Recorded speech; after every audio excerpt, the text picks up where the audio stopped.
Mr. President, today we are kicking off an extended debate on the Save America Act, a package of common sense measures united around two themes: protecting our elections and protecting our youth. You're going to hear me use the adjective common sense a lot in this debate, Mr. President, because if there's any word that is suitable to describe the measures we're considering, it's that. Mr. President, if there's anything essential to the integrity of elections, it's ensuring that those who are registered to vote are eligible to vote, and that those who show up to vote at polling places are those who they say they are. And how do you do that?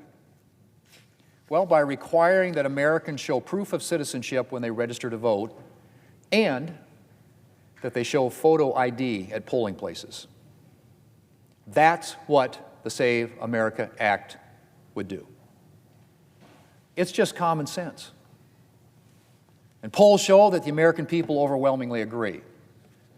But to hear Democrats talk, you'd think that demonstrating citizenship or showing a photo ID is an intolerable burden. And yet, Mr. President, I haven't heard Democrats complaining about the 1,000 other circumstances in which we require photo ID in this country.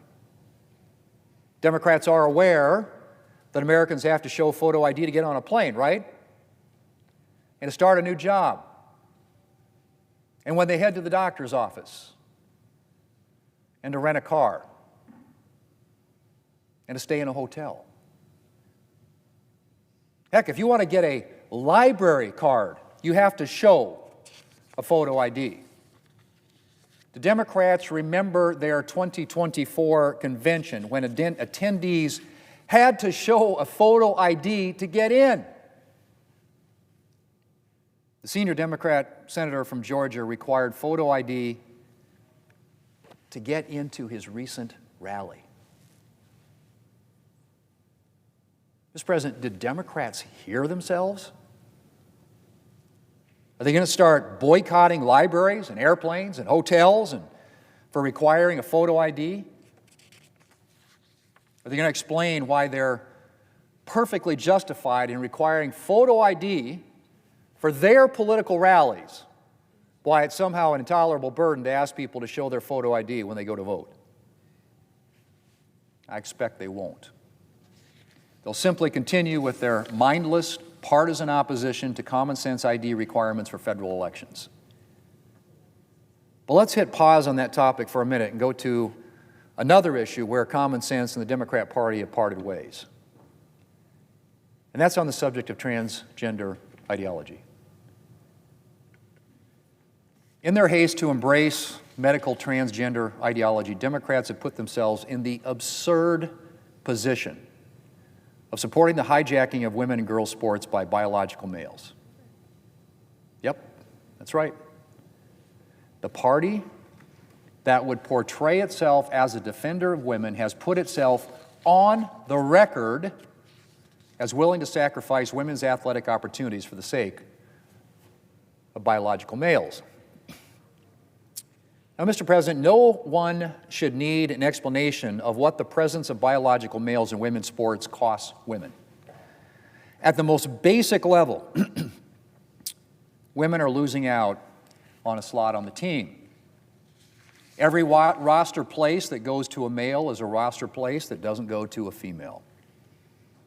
And for women who are on the roster, well, the presence of a biological male can, and frequently does, rob them of opportunities to excel. Biologically, men possess physical advantages when it comes to sports, things like greater muscle mass and greater aerobic power, which means that by and large, men are likely to dominate in women's sports, taking wins and medal opportunities away from women.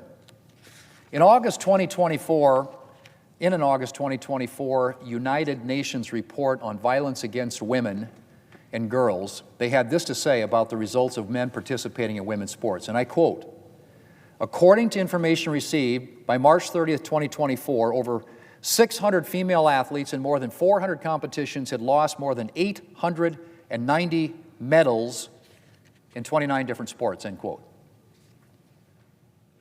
Over 600 Female athletes in more than 400 competitions have lost more than 800 medals in 29 different sports. The Save America Act would ensure that men are not allowed to hijack women's sporting opportunities. And yet, once again, we expect my Democrat colleagues to oppose keeping women's sports for women. Mr. President, the idea that a female high school athlete might lose out on a college scholarship because her achievements were overshadowed by those of a biological male on her team is bad enough.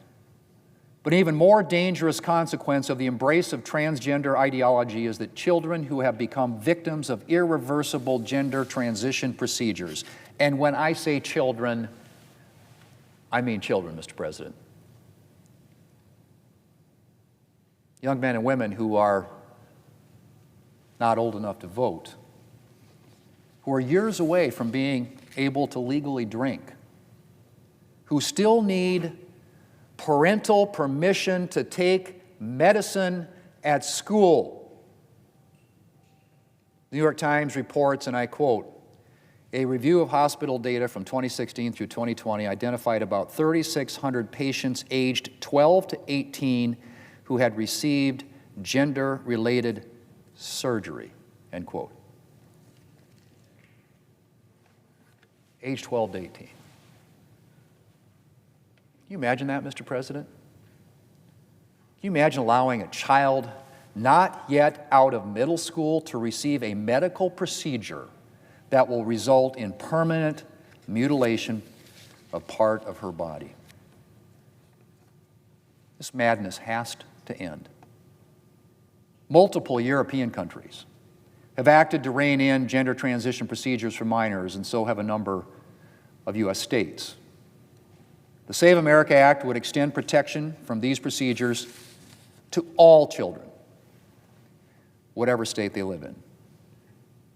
Common sense measures, Mr. President, require proof of citizenship to register to vote, require a photo ID at the polls, protect women's sports from being hijacked by biological males, and protect teenagers from life-altering, irreversible gender transition procedures.